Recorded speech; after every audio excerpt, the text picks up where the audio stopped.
ओम शांति।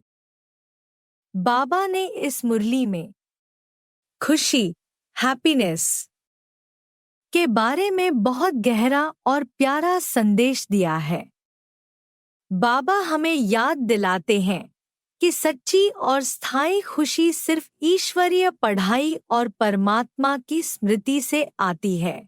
आइए इसे विस्तार से समझते हैं।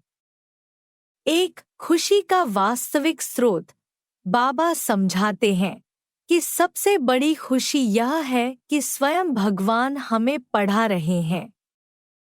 यह कोई साधारण पढ़ाई नहीं है, यह वह राजयोग की शिक्षा है जिससे हम सतयुग के राजा रानी बनते हैं। भगवान हमको पढ़ाते हैं, भगवान हमको विश्व की बादशाही देते हैं। सच्चा नशा क्या है? परमात्मा से सीधा कनेक्शन का अलौकिक अनुभव, ज्ञान की समझ। हम स्वर्णिम युग की नई दुनिया के संस्थापक हैं। ऑलमाइटी बाबा के साथ याद का बल, बाप की याद से आत्मा में सत्ता और शक्ति आती है। 2. खुशी क्यों स्थायी नहीं रहती?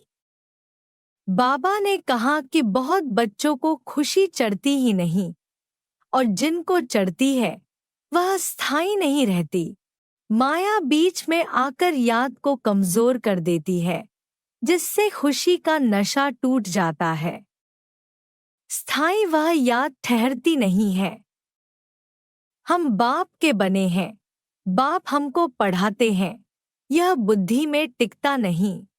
खुशी टूटने के कारण देहाभिमान, आत्मा की स्मृति से हटकर शरीर की पहचान में आ जाना। पुराने संस्कार, रावण के संस्कार बार बार मन को खींचने लगते हैं। नियमित योग की कमी, बाप की याद में स्थिर न रहना। 3. खुशी बनाए रखने का तरीका।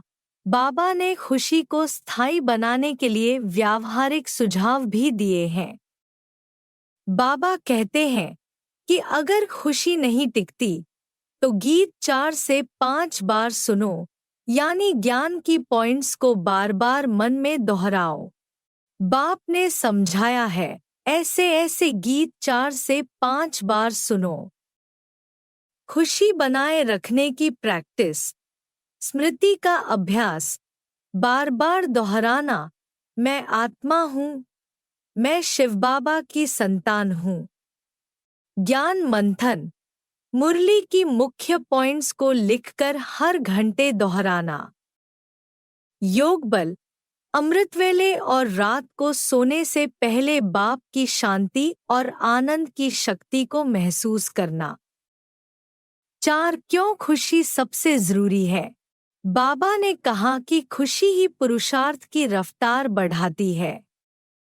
अगर आत्मा में खुशी नहीं तो सेवा भी फीकी हो जाएगी और योग में टिकाव भी मुश्किल होगा।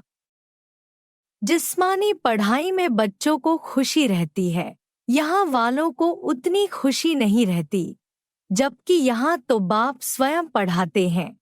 खुशी का प्रभाव, योग की गहराई बढ़ती है, संपूर्ण बनने की तीव्रता आती है, सेवा में आकर्षण और सफलता मिलती है।